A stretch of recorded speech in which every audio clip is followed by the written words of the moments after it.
Hello everyone, I'm Sabrina and welcome to my channel where I'll be talking all things books. I've come across the Booktube Newbie Tag on Hannah of Green Gables channel. I'll leave a link for hers down below so you can go and check her out. She's been really generous towards me and very supportive, and I think you should go and check out her channel because she does some interesting things that not many other booktubers do. The Booktube Newbie Tag is a few questions just to give you a little idea of who I am and why I'm booktubing. So question one is the obvious: why did you start this channel? So why did I start booktubing? I've been a reader since I was, well, that high, and have always loved books, and recently I came across some people talking about books on YouTube. I didn't realise what I'd stumbled onto until I started looking for Booktube as a phrase, and then discovered this whole community who are all book lovers from all over the world, and that is just amazing. To someone who grew up as a young kid and there was no such thing as the internet, to be able to listen and communicate with people from places I'm never ever going to or could even find on a map, to talk about them, about books that we have both read, that we both love, books that neither of us have read, about books that one of us has read and wants to share their ideas with everybody else. That's an amazing concept. So I love the idea of Booktube being a community of sharing for everyone about any type of book they love, whether it's horror, sci-fi, fantasy, graphic novels, romance, paranormal, and all the realms within that. It's amazing that we can just sit down in front of a camera and talk about our love of books. So I've started this channel partly because it's just amazing to think that I could be part of this community of book lovers and book sharers, but also recently I've stopped reading as much as I used to. I don't know if that's because I have so many other hobbies that I do. I sew, I crochet, I knit, I write. All these things take time. There's only one of me. I wish I could clone myself sometimes. I also have two young children who, as anybody out there who's a mum or has kids that they look after, you know what I'm talking about. Kids take up a lot of time and a lot of energy. And so even by the time you've got them into bed, you're so shattered, there's no way you're going to sit and read for half an hour. You're just too tired. And I've found over the last few years, the amount of books I've been reading has been getting less and less. It hasn't stopped me going out and buying books. That's not a problem. It's actually sitting down and reading them. So the plan is for this channel is to A, make me read more, B, make me take in what I'm reading. I was very good at skim reading and not actually absorbing what I've read. And C, sharing what I've read with other people. I do have a blog, but I don't do book reviews or anything on there. That's more for my writing and crafty stuff.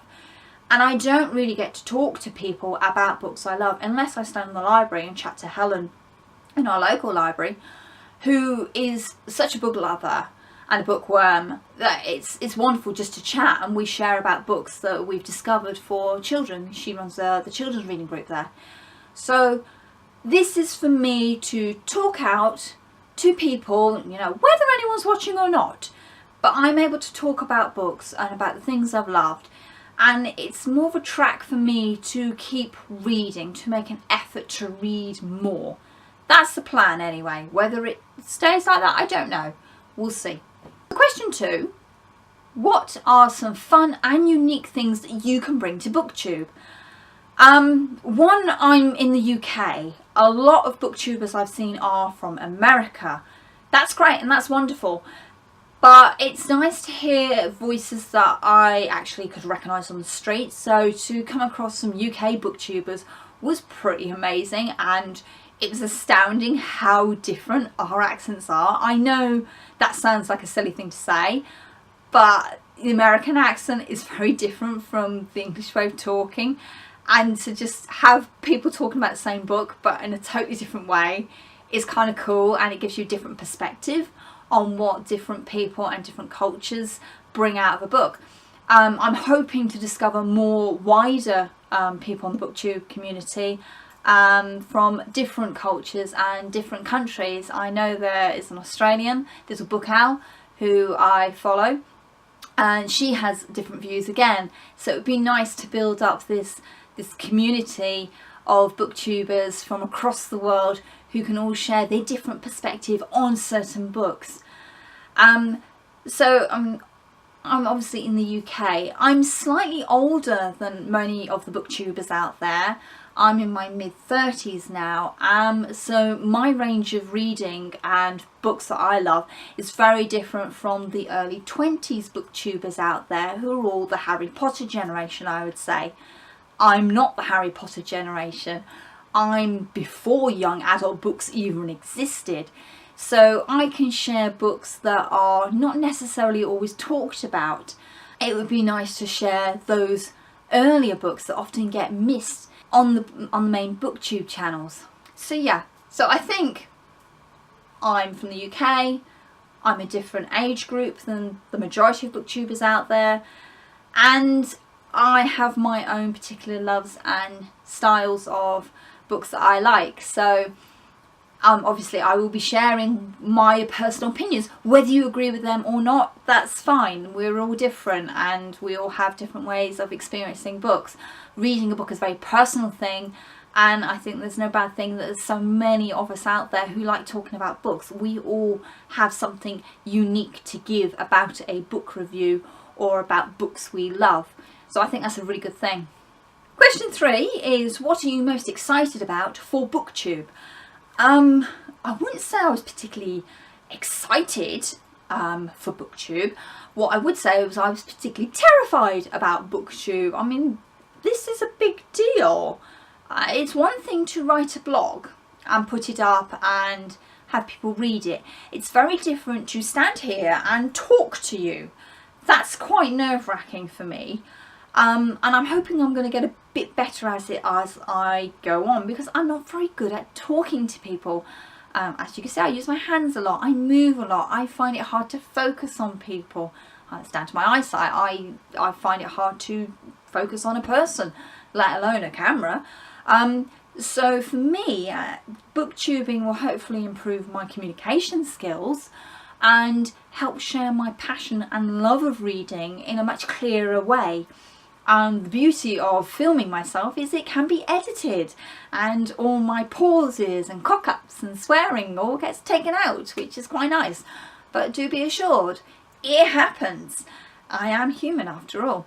So for me, the exciting thing about BookTube is getting over my nervousness of talking about what I love and coming across as a sane human being, in the loosest sense of the term. So yeah, I think that would answer that question. Question 4 is a biggie. Why do you love reading? Why do I love chocolate? Why do I love Doctor Who? Why do I love walking in the rain? Reading is a part of who I am. Like I say, I've been reading since I was this high. My mum read to me when I was a baby, although of course I was too young to actually remember that. I have always been reading. I remember going to primary school at the age of 5. Yeah, I was a late goer. And reading books. I remember getting the reading scheme there and ploughing through it, and then discovering the school library, which was like, it was like heaven. And I felt safe in the library. I felt I belonged in there. That these characters in these books I was reading about, Alice and Anne, they were people I knew, that I understood. And for me, who didn't really fit in very well at school, I was the teacher's pet, I was a swot, I was a geek, I had an explosive temper, I found it hard to keep friends. Books were a way of me fitting in. Okay, not in my world, but in their world. So yeah, I love reading. People say you read to escape from reality, and that can be seen as a terrible thing to say about, why would you want to escape from reality? But for me, it's the best thing ever, because you could go somewhere else, you can go anywhere that a book will take you, and that world becomes part of who you are, and those characters become part of who you are. And there's all this research now about reading makes you a more empathic person, and the kids that read Harry Potter are better people because they understand differences in people. And I think that's true with reading, full stop. You learn about so many different things, so many different people, worlds, ideas, views, history. You know, it's not all good and it's not all bad. There are variations between those 2 degrees, but you learn so much from reading, and not just non-fiction, from fiction as well. You learn who you are as a person, you learn about people's differences, and to me, I think that's really important in reading, and that's probably why I keep reading now, because I want to escape and learn more about different worlds, different people, different cultures, different ideas, and help it enhance who I am as a person. What book series got you into reading? Okay, this could be a problem because I have a rubbish memory. I know the reading scheme when I started school was The Village with Three Corners. You had the red house, the blue house and the yellow house. Hands up if you remember that series. I blitzed through that pretty quickly, and then it was the King and Queen series. They were purple books. Does anyone remember them? Most people I talk to don't remember them. They remember the Magic Key, which came after the King and Queen series. So I grew up on them. Pretty soon, like I said previously, I discovered the school library. You were allowed to take 2 books out of the library, any 2 that you wanted to. And I remember distinctly climbing up onto the lower bookcase, because we had a low bookcase and then we had shelves up to the ceiling. So I had to climb onto the lower bookcase where G, H, I and J were, and on the shelves above was A, B, C, D, E and F. And I came across, on the second shelf down, Alice's Adventures in Wonderland and Through the Looking Glass and What She Found There. It was a huge hardback book, beautifully illustrated, and I remember sitting on the side and reading it and taking it home with me and reading it. I must have been about 6, 7 reading this book, and I think that is the earliest book I remember reading, distinctly sitting down and reading, and it's been one of my favourites. I haven't reread it for quite a long time, probably because of the nostalgia effect. I don't want to spoil the memories I have of Alice in Wonderland, because it was such a precious book to me. It's a precious memory. It's one of the few early memories I actually have. So for me, it would be the Alice series. As I got older, I would probably say it would be the Anne of Green Gables series when I was about 10, and then it would be the Redwall series when I was about 14. So I discovered them. So they would be the key books that I would recommend from my childhood. Of course, in my teen years, when we went to the secondary school library, I was exposed to Agatha Christie and Sherlock Holmes, Alice Peters, the Cadfael series, and the Little House series as well, which was showing on the telly at about the same time. So yeah, I have lots of later memories, but I think the pivotal book for me is Alice's Adventures in Wonderland by Lewis Carroll. Question 6 is a tricky one. What would you ask your favourite booktuber? Now, as I say, I follow quite a few booktubers. There's Regan from Peruse Projects, there's Jessie the Reader, Book Utopia, Little Owl, she's on there, there's Sasha. So I'll try and leave a link to some of my favourites down below.